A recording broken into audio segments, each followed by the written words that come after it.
इस वीडियो में हम प्रकृति कक्षा 5 कार्य पुस्तिका के दिन 40 की वर्कशीट का हल देखेंगे।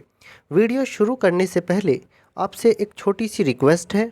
देखिए, वीडियो को बनाने में इस चीज़ का बहुत ध्यान रखा जाता है कि आपको अच्छे से अच्छा कंटेंट प्रोवाइड किया जाए। फिर भी अगर आपको लगता है कि ये जो कंटेंट आपको प्रोवाइड किया जाता है ये आपकी उम्मीदों पर खरा नहीं उतरता है, तो आप वीडियो के कमेंट बॉक्स में अपना सुझाव ज़रूर लिखें ताकि हम वीडियो को और ज़्यादा बेहतर कर सकें।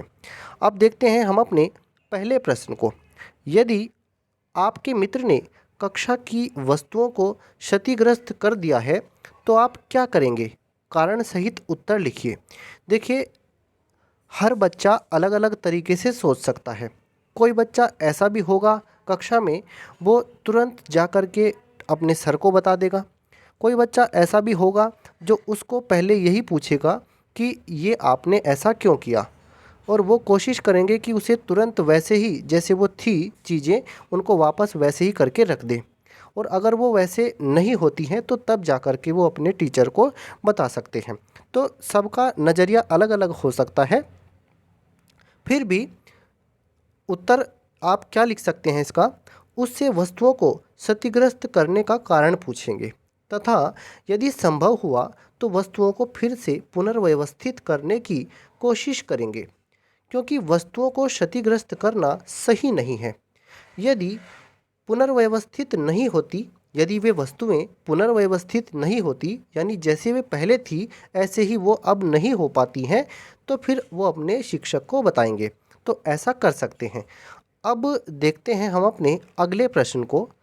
आज सुमित के शिक्षक गृह कार्य की जांच करेंगे, लेकिन वह अपना गृह कार्य पूरा नहीं किया है। शिक्षक के पूछने पर वह कहता है कि उसने गृह कार्य तो किया है लेकिन कॉपी लाना भूल गया है। तो क्या यह सही है और क्यों? देखिए, अगर मान लीजिए बच्चा ये कहता है कि वो अपनी कॉपी लाना भूल गया है, अगर उसका घर पास में ही है और उसको घर भेजना संभव है तो वैसे तो टीचर ये भी कर सकते हैं कि उसकी कॉपी घर से मंगाई जाए। लेकिन अगर उसने काम नहीं किया है और वो कॉपी भी लाना नहीं चाहता है और वो तरह तरह के बहाने बनाता है, तो देखिए ऐसा कहना सही नहीं है। पहली तो ये बात है, बच्चा ऐसा कहता है तो ये बच्चा जो बोल रहा है ऐसा कहना सही नहीं है, क्योंकि वो झूठ बोल रहा है। और वो झूठ बोलकर क्या कर रहा है? वह अपने आप को, शिक्षक को और अपने माता पिता को, सबको धोखा दे रहा है। ऐसा कहना सही नहीं है, क्योंकि जो भी आपने किया है या नहीं किया है आप सच बोलिए, ईमानदार रहिए, झूठ मत बोलिए। अब देखते हैं हम अपने अगले प्रश्न को। प्रश्न 3 है हमारा। यदि आपके दोस्त को आपकी कक्षा के एक बच्चे की रबड़ पसंद आ गई है तो और वह उसे बिना पूछे घर ले जाता है, तो आप उसे क्या सलाह देंगे? देखिए, पहली बात तो ये है, अगर कोई अच्छा बच्चा है, बच्चे सभी तरह के होते हैं कक्षा में। कुछ बच्चे ऐसे होते हैं, अगर मान लीजिए कोई किसी की वस्तु घर ले ले जाता है तो वो बताता भी नहीं है, वो कहता है कि मैं नहीं बताऊंगा किसी से। तो बच्चे सभी तरह के होते हैं। बालपन जो होता है वो उस तरह का नहीं होता है। कुछ बच्चे समझदार भी रहते हैं, वो बता सकते हैं, लेकिन कुछ बच्चे ऐसे हैं वो छुपा भी सकते हैं बात को। लेकिन फिर भी एक ईमानदार बच्चा होने के नाते आप उसे क्या बताएंगे? उसे सलाह देंगे कि बिना पूछे उसे रबड़ नहीं लानी चाहिए थी, बिना पूछे उसे रबड़ नहीं लानी चाहिए थी। जिस बच्चे की ये रबड़ है वो बच्चा इस बात के लिए परेशान हुआ होगा कि उसकी रबड़ कहाँ खो गई है, ये किसने चुरा ली है, वो बहुत परेशान हुआ होगा। ऐसा करने से वह बच्चा जिसकी रबड़ थी परेशान हुआ होगा, उसको पूछकर ही लेनी थी। जो बच्चा घर लेकर चला गया है उसे पूछकर ही लेनी थी। जब वो अगले दिन कक्षा में जाएगा तो मान लीजिए वो रबड़ उसके पास मिल जाती है तो उसे चोर भी ठहराया जा सकता है, सबके सामने उसे चोर भी ठहराया जा सकता है। तो ऐसा करना सही नहीं था। अब देखते हैं हम अपने अगले प्रश्न को।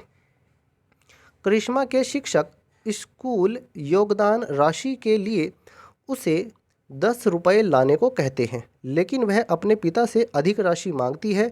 तो क्या यह सही है और क्यों? देखिए, ऐसा करना सही नहीं है। आप अपने माता पिता के सामने इस बात के लिए झूठ बोल रहे हैं।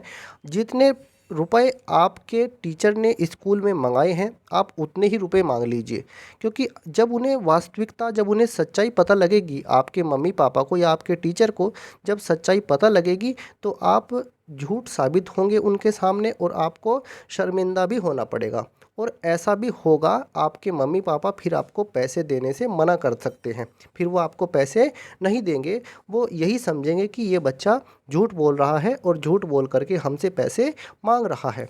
देखिए, ऐसा करना सही नहीं है, क्योंकि ऐसा करने से वह अपने माता पिता के साथ धोखा कर रहा है, अपने पिता के साथ धोखा कर रहा है। अब देखते हैं हम अपने अगले प्रश्न को। पांचवा प्रश्न है, निम्नलिखित विकल्पों में से किस व्यक्ति को आप ईमानदार कहेंगे? किस व्यक्ति को आप ईमानदार कहेंगे? मेहुल से कांच का गिलास टूट गया है, वह मम्मी से कहता है कि उससे टूटा है। सौम्या अपने शिक्षक को बताती है कि उसने होमवर्क नहीं किया है। रोहित बेंच के नीचे गिरा हुआ रुपया उठाकर अपने शिक्षक को दे देता है।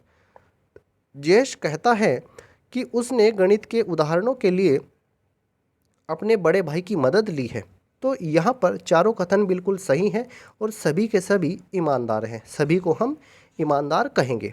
तो इस तरह से ये प्रकृति कक्षा 5 कार्य पुस्तिका का दिन 40 की वर्कशीट का हल है। अगर आपको कोई इसमें संशोधन करना है, कोई सुधार करना है, तो आप वीडियो के कमेंट बॉक्स में ज़रूर लिखिएगा, आपके सुझाव को भी स्वीकार किया जाएगा। इसी के साथ धन्यवाद।